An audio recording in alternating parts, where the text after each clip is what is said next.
Este bloque es el bloque que tiene que ver más con la instalación de lo que es la bomba de calor. Hemos llamado instalación 2.0 y vendría a ser como un segundo bloque después de lo que sería la introducción del propio equipo. Lo vamos a dividir en 5 capítulos. El primero es una descripción general de lo que sería la instalación.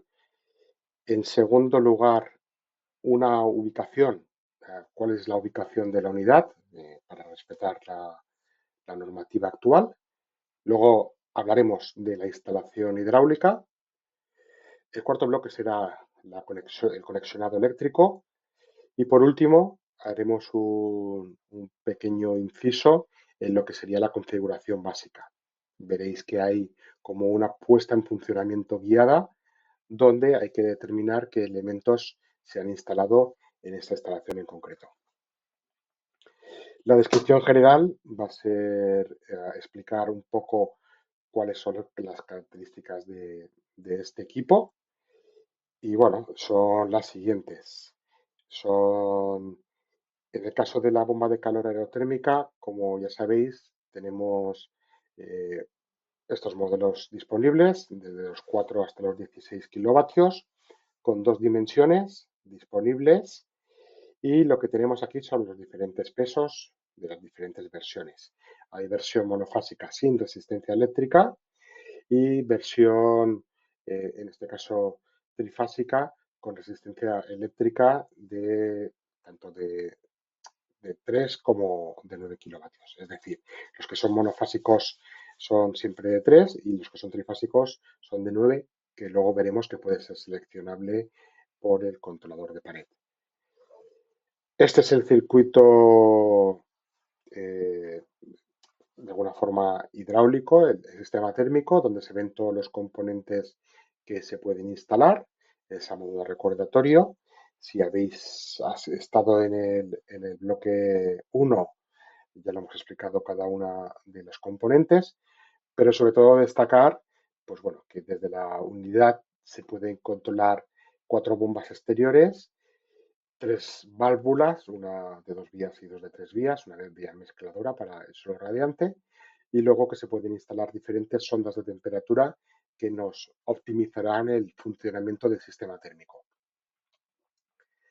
En cuanto a los principales componentes de la instalación, a nivel de depósitos y tanques, tenemos dos principales. Uno es el depósito de ACS, que se dependerá mucho del número de usuarios. Según la normativa creo que son 35 litros por usuario.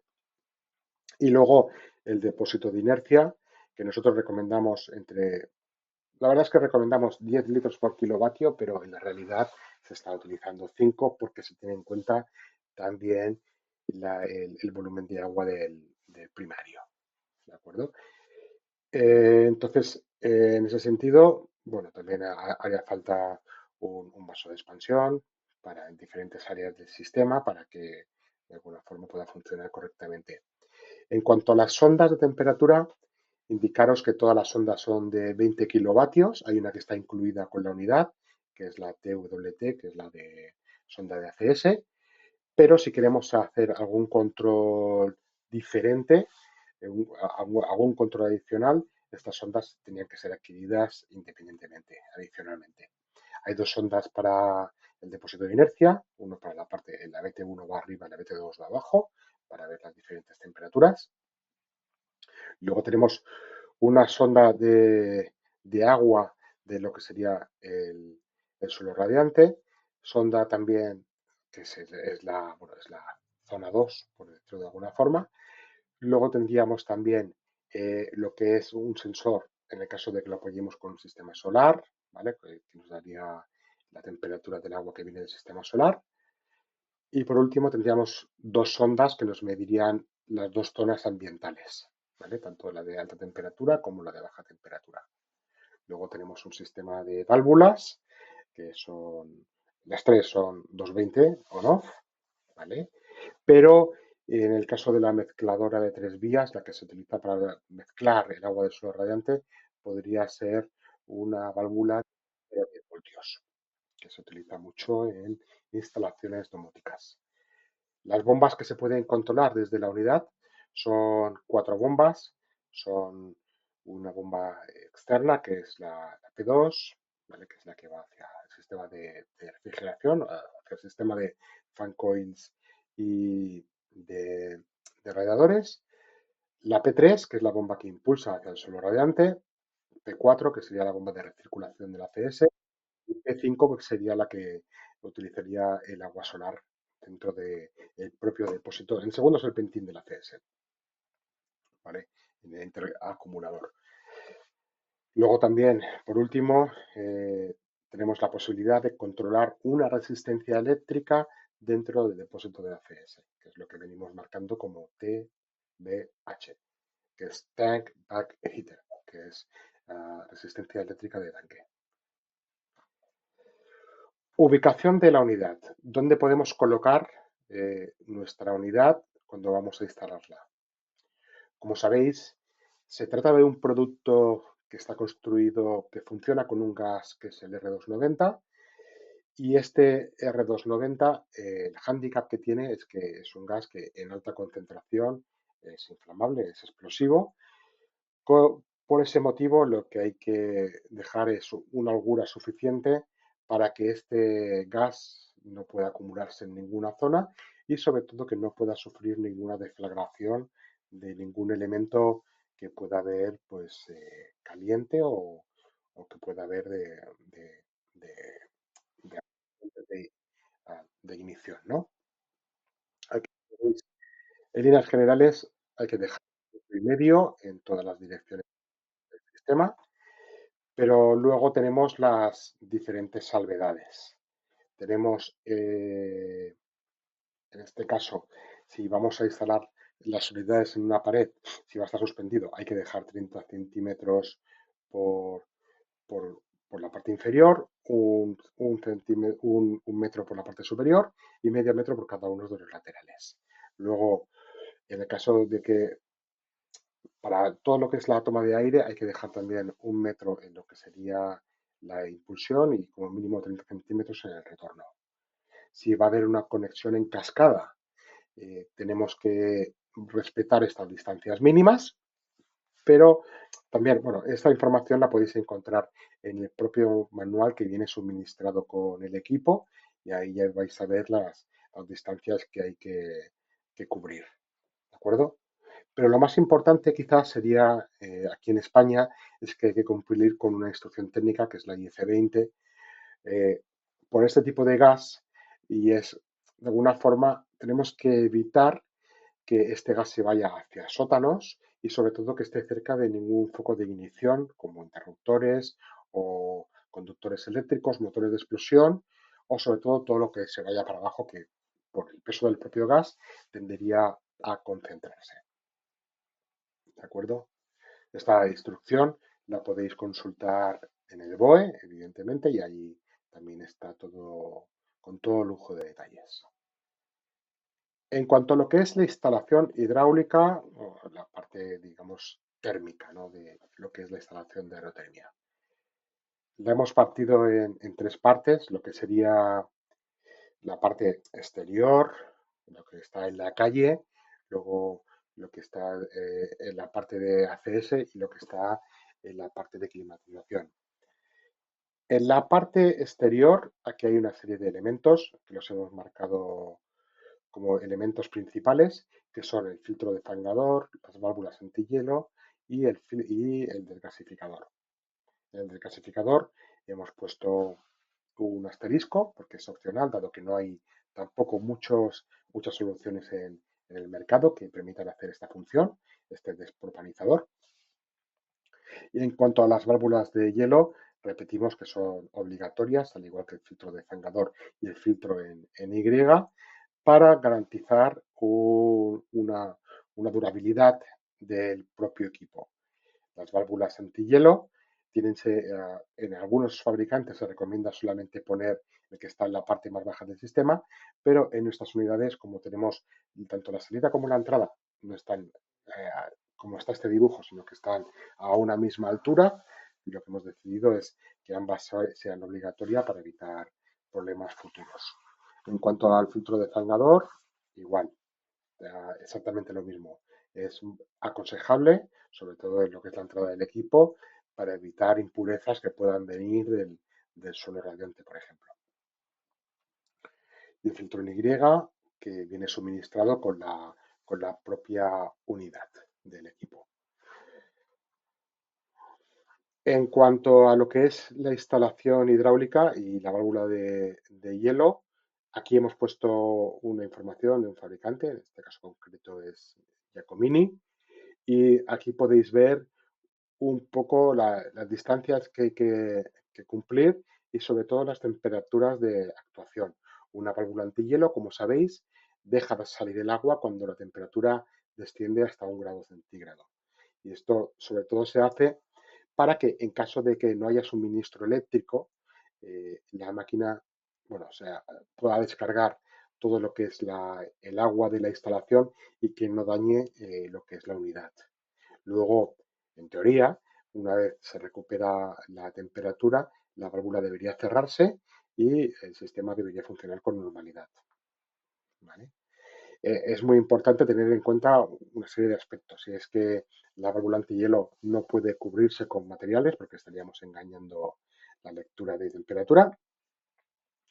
No se pueden instalar sifones porque estaríamos, de alguna forma, estaríamos impidiendo el drenaje del fluido. Tiene que estar la instalación debidamente presurizada, ¿vale? Tal y como marcan las exigencias RITE.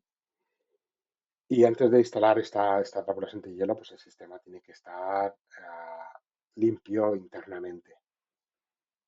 ¿Vale?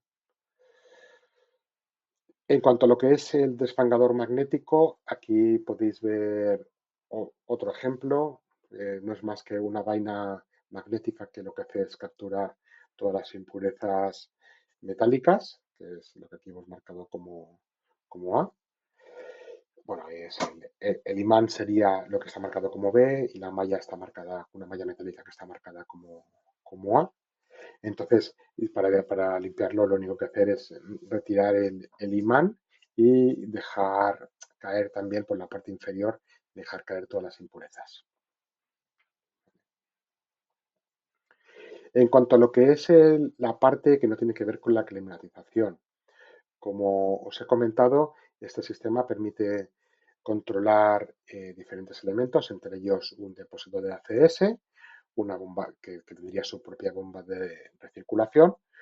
Este depósito ACS puede ser apoyado por un colector solar térmico, que también podríamos controlar su bomba de funcionamiento, y también puede ser conectado mediante hibridación con una caldera que actuaría en las condiciones que determinemos en el sistema.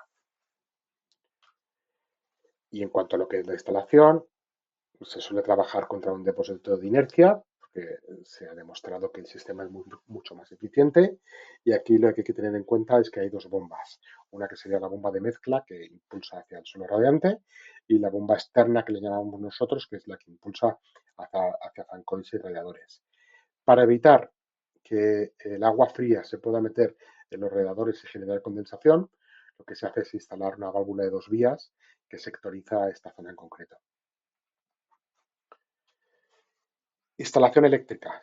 Instalación eléctrica es relativamente sencilla. Aquí podéis ver una imagen de la unidad abierta completamente sin ningún tipo de carcasa y digamos que tiene como dos placas electrónicas. Una es la placa electrónica del sistema de refrigerante, del sistema de bomba de calor, que está en el momento de la instalación no hay que tocarla absolutamente para nada. Es la placa que hemos comentado que viene completamente sellada para evitar posibles defragaciones o sobrecalentamientos. Es la placa que tiene un disipador por la parte inferior y tiene dos ventiladores interiores para que actúe sobre toda la carcasa. Y luego tenemos la placa electrónica del sistema hidráulico, que aquí sí que deberemos de conectar todos los actuadores y todos los sensores para controlar la instalación. Es muy sencillo, Lo que es todos los sensores van con un conector rápido y está muy bien etiquetado, con lo cual no da ningún tipo de a mala interpretación que luego nos pueda generar algún problema. Hay dos tipos luego de terminales, que son los terminales de baja tensión y los terminales de 220, que ya veréis que tienen un color diferente, y es por si queremos conectar algún elemento directamente contra la placa. Todo lo que tenga un consumo de corriente algo elevado es mucho mejor poner un actuador entre medio, porque así proteges la placa electrónica contra un bloqueo de un rotor de una bomba, por ejemplo, o de incluso una válvula motorizada. Este es el esquema eléctrico de los modelos monofásicos. Aquí podéis ver en la parte superior del esquema eh, eh, eléctrico, podéis ver todos los sensores que hay instalados, tanto los internos como los externos, que serían los opcionales, que están marcados con una línea discontinua. Y en la parte inferior, todo lo que sería la actuación, donde están las válvulas motorizadas, termostatos y actuación sobre bombas principalmente. Luego veréis que el controlador, también el controlador de pared, luego lo explicamos más adelante, se puede conectar directamente a los terminales o con un conector a la placa. El sistema trifásico, la distribución de componentes y conexionado es exactamente igual. La única diferencia es que la alimentación, vuelvo para atrás, si os fijáis, aquí es alimentación monofásica. Tenemos tanto de la parte electrónica como de la resistencia eléctrica que están separadas, o sea, son dos alimentaciones independientes. Y aquí, evidentemente, al ser trifásico, pues también la única diferencia que tenemos es eh, la conexión del propio compresor, así como el conexionado de lo que es la parte de la resistencia eléctrica interna de apoyo. El resto de componentes, el conexionado es el mismo, la misma nomenclatura, tanto en monofásico como en trifásico. Los sensores tienen el mismo nombre y los actuadores, tanto de bombas como de termostatos o de válvulas de 2-3 vías, son exactamente idénticos que el modelo monofásico.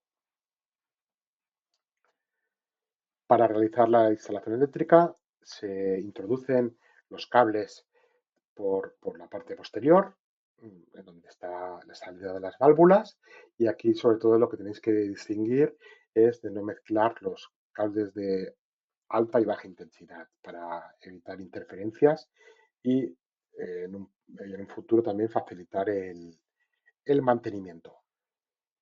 Lo que es, aquí podéis ver en el punto 2 cómo se realiza el conexionado de la alimentación eléctrica y veis que está eh, separado todo lo que es la parte de bomba de calor como la resistencia eléctrica.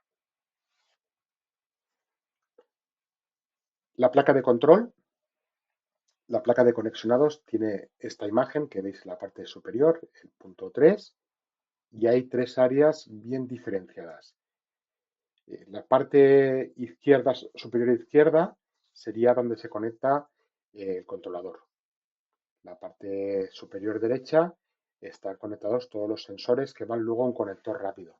Y la parte inferior es donde se conecta todos los actuadores.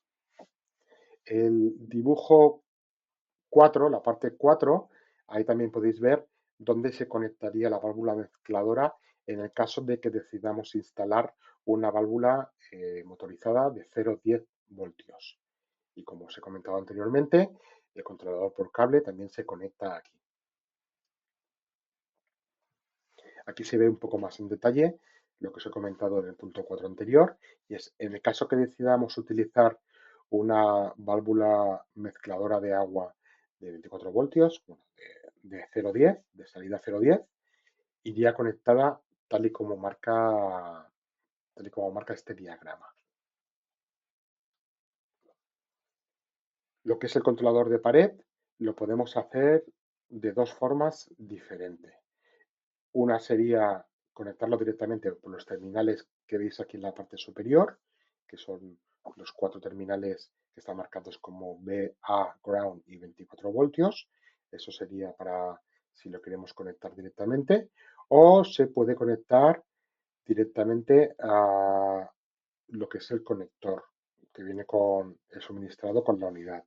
Pero esto lo vais a ver mejor en este esquema de aquí.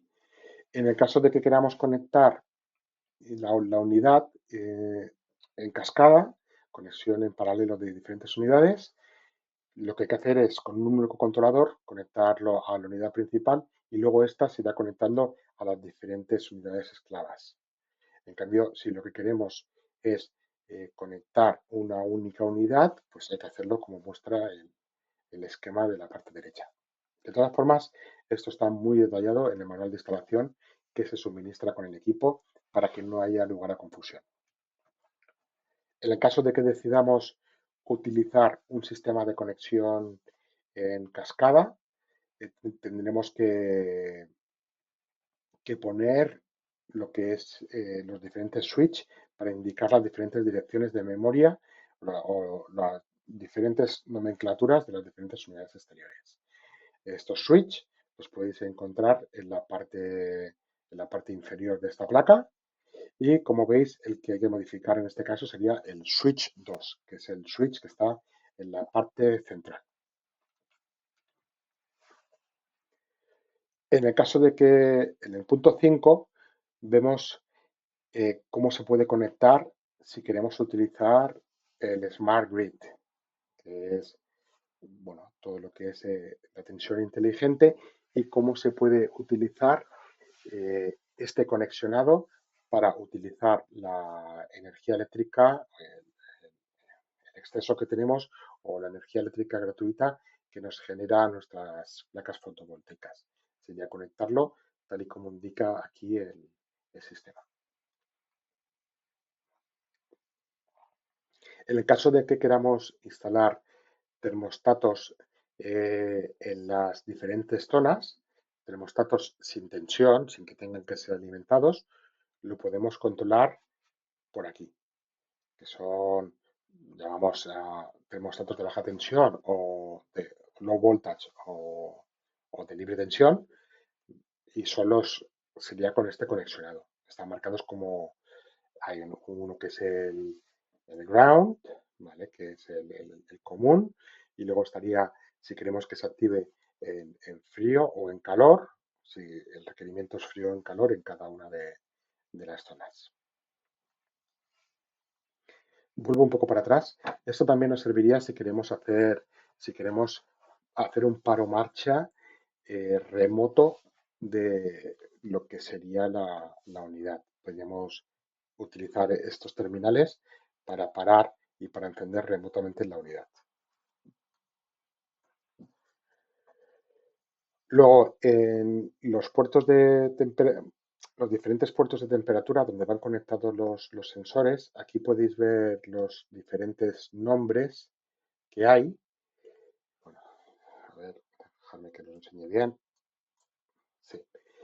Aquí están los diferentes nombres de los diferentes sensores y remarcar que lo que tenemos es una etiqueta en cada uno de los cables con esta nomenclatura. Pero en líneas generales, que sepáis que la A es ambiente, la W es water, I es interior, O es exterior, FLH es floor heating, BT es buffer tank, que es depósito de inercia, y T o WT es water tank, que es depósito de ACS. Pero veréis que están muy bien señalizados en los cables de interconexión y es conexión rápida. En el caso de que los sensores que adquirís no tengan el conector rápido, lo que se puede hacer es evidentemente cortar y volver a empalmar. Esta es la ubicación que tenemos de los sensores interiores, para que tengáis constancia de ella, porque antes hemos hablado de los exteriores.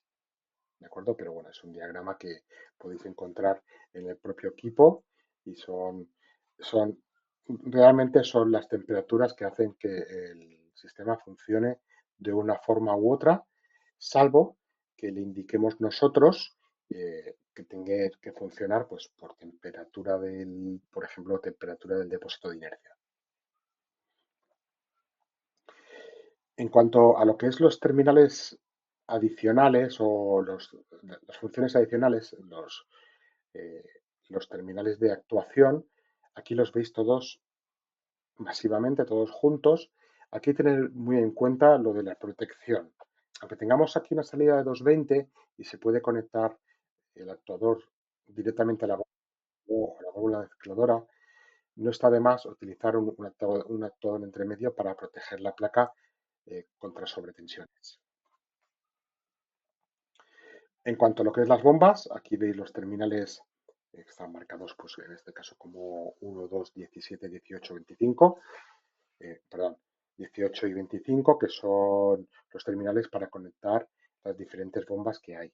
Las diferentes, la bomba de recirculación, la de solar, la de zona de alta temperatura y zona de baja temperatura, que son las cuatro zonas. Aquí también podéis ver, en el caso de que no queráis, aquí es como se controlan las dos válvulas de tres vías.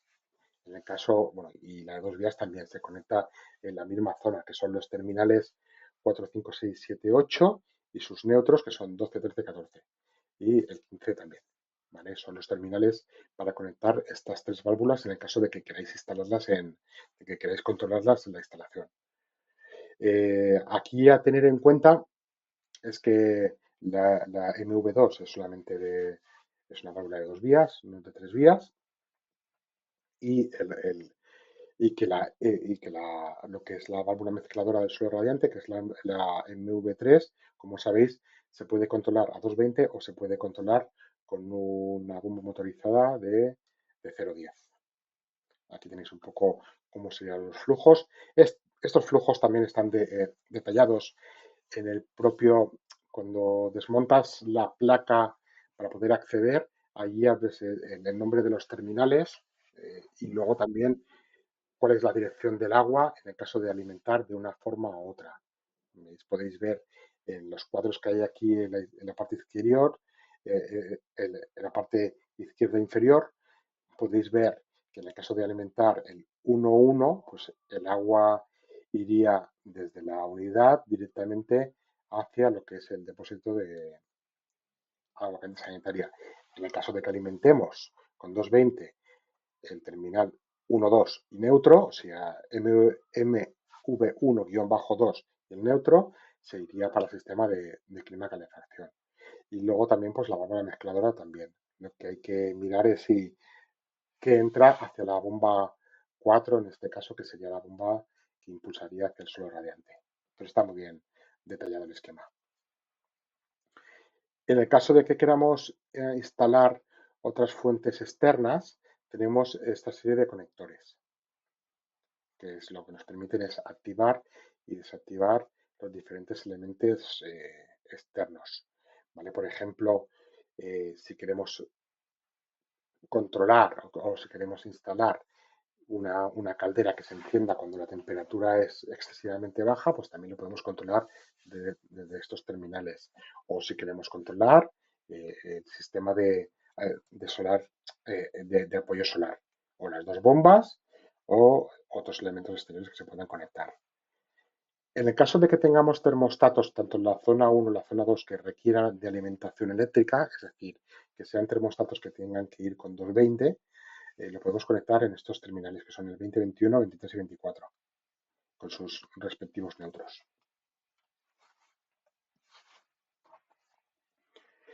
Luego también tenemos, en algunos casos especiales, nos puede interesar mostrar algún tipo de señal cuando el equipo está funcionando o bien cuando el equipo está descongelando. Y es por ese motivo que hay dos terminales que son el SW1 y SW2, y lo que nos permiten es, emitirán una señal de 220 cuando estén en estos dos sistemas de funcionamiento, tanto en funcionamiento normal como en la descongelación.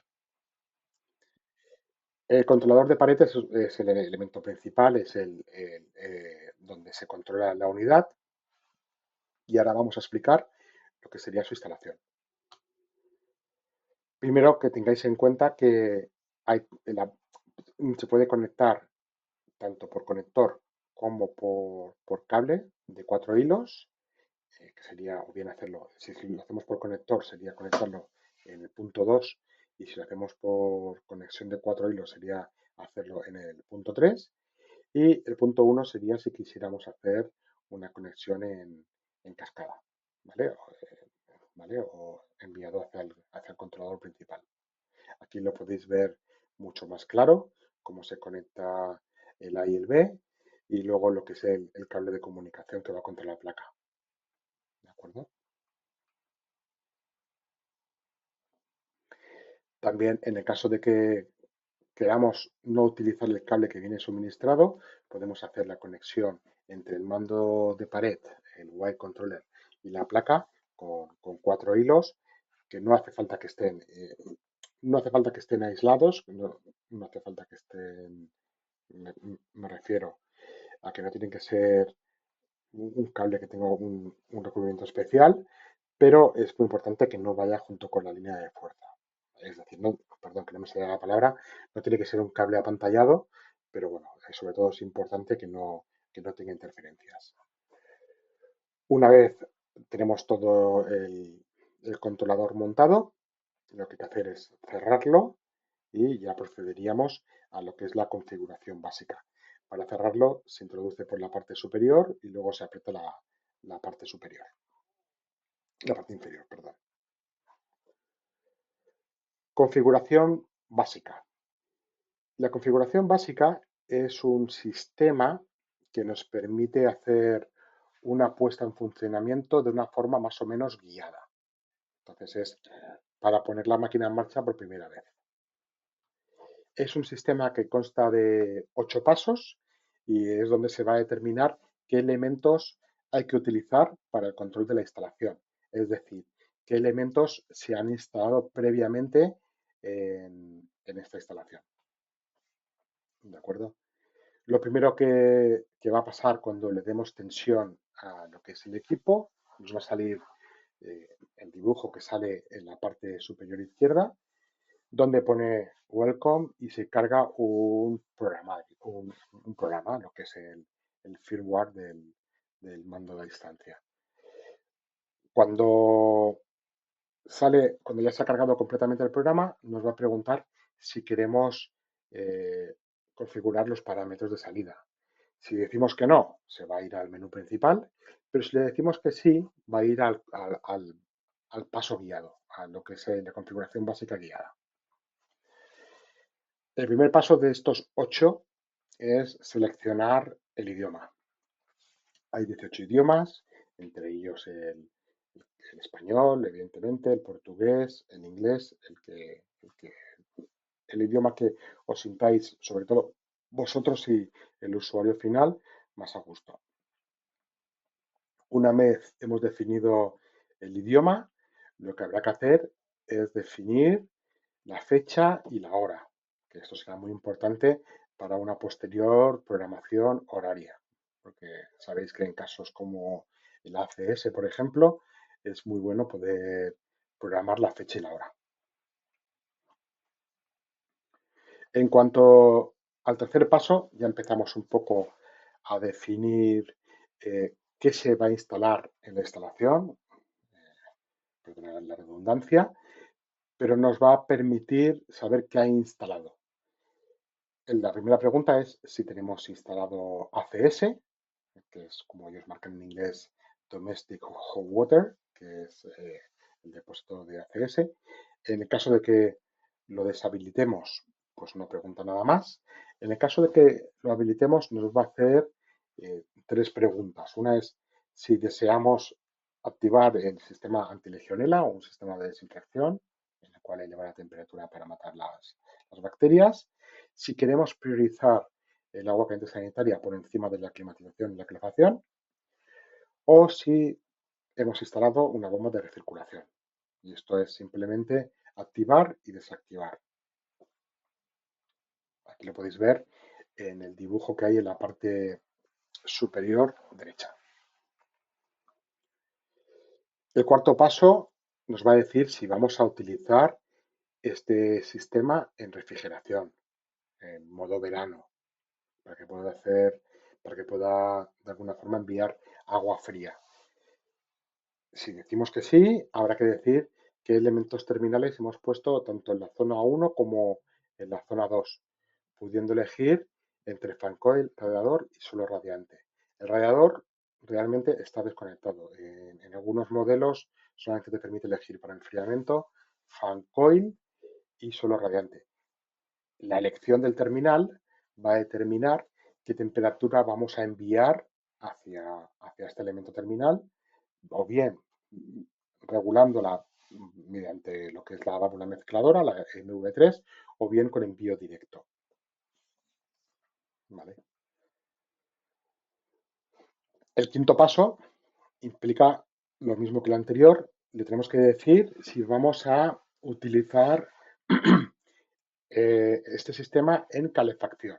Si decimos que sí, habrá que elegir qué elemento terminal queremos utilizar, si fan coil, radiador o suelo radiante. Y lo que está muy bien también es que una vez decimos que queremos utilizar, tanto en frío como en calor, que queremos hacer estas utilizaciones del equipo, se va a poder utilizar la función eco y que nos va a permitir ajustar la temperatura del agua en base a la temperatura ambiente, lo cual siempre bueno, es un ahorro energético considerable.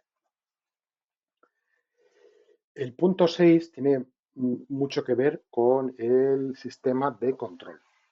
¿Vale? Entonces, tenemos que decir si queremos controlar mediante temperatura o mediante agua. Por defecto viene por agua. En el caso que queramos controlar las zonas por temperatura, habría que activar pues, esto que sale como zona 1 room temperature. Ahí habría que ponerlo activado, o la zona 2, y sobre todo pues tener activado lo que es la doble zona. ¿Vale? Si queremos hacer una zona, por ejemplo, con franco y radiador y otra zona con suelo radiante, hay que marcar esta casilla de verificación para que tengan en cuenta que tenemos dos zonas. Luego también tenemos que indicar si queremos utilizar lo que es si queremos utilizar un termostato, o sea, un termostato que regule el encendido y apagado del sistema, ¿vale? Que es para poder parar lo que es el equipo de forma remota. Esta sería la cuarta opción que tenemos aquí, que sería el Room Thermostat. El séptimo paso tiene que ver con la resistencia eléctrica. Muchas veces lo que decidimos es no, no utilizar la resistencia eléctrica de apoyo por el elevado consumo que pueda tener. Entonces, desde aquí se puede desactivar. Entonces sería simplemente, aquí en este paso guiado, te permite la activación o desactivación. Y también aquí se le puede indicar, en este último paso, tanto lo que es, si vamos a poner resistencia de apoyo en lo que es el depósito de ACS, y también aquí hay que indicar si hemos puesto sensores, ¿vale? En lo que es perdón, aquí lo que hay que indicar es a partir de qué temperatura también vamos a utilizar la resistencia tanto de apoyo de interior como la del depósito de ACS, para que solamente se activan si la temperatura es inferior a lo que le marquemos aquí.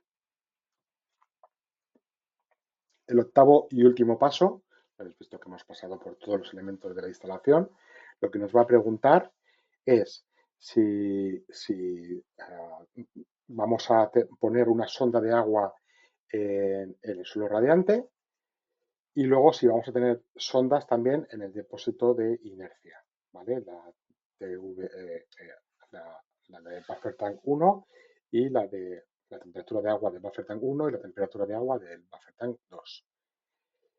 Y también aquí, bueno, aquí el último punto sería para decirles si lo vamos a conectar al Smart Grid, que es tensión, o sea, es cuando vamos a hacer un uso inteligente en base al excedente de fotovoltaica solar. Una vez hemos hecho los 8 pasos, te pregunta si quieres, si ya lo has realizado, si ya has configurado todo, le dices que sí y ya nos volverá a lo que es la pantalla inicial, ¿vale? Y ya se habrá acabado, en este caso, lo que es el proceso de puesta en marcha. De todas formas, el tema de la puesta en marcha, como habéis visto, es un proceso muy guiado en el que simplemente lo que quiere decir es qué elementos tenemos instalados, tanto de actuación como de sensores. Todos estos parámetros se pueden acceder también desde control de forma manual, o sea, no hay que entrar en el asistente de puesta en marcha para poder activar o desactivar una bomba, por ejemplo, para decirle que tenemos o que tenemos una sonda instalada o no la tenemos instalada. Eh, en este caso lo podríamos hacer, podríamos ir directamente viendo el manual de usuario, podemos ir al apartado, lo que hemos visto, cómo se configura la parte de frío. Hay un apartado en el propio mando de distancia que pone frío y ahí te pregunta exactamente los mismos parámetros. De todas formas, si hay alguna duda, pues solamente tenéis que llamarnos y os solucionaremos las dudas que podáis tener en cuanto a lo que es la puesta en marcha del sistema. Recomendar, evidentemente, que hay un checklist que lo podéis consultar en nuestra página web de todas aquellas cosas que hay que revisar antes de realizar una puesta en marcha, así como el purgado del equipo. El purgado del equipo se puede hacer, hay una función dentro del propio menú que nos permite hacer un purgado de la instalación para que funcione de forma óptima. Y hasta aquí sería este segundo bloque que tiene que ver con la instalación. Si tenéis alguna duda, pues ahora es el momento de que la podáis plantear y os daremos solución o os intentaremos dar una respuesta a todas vuestras dudas.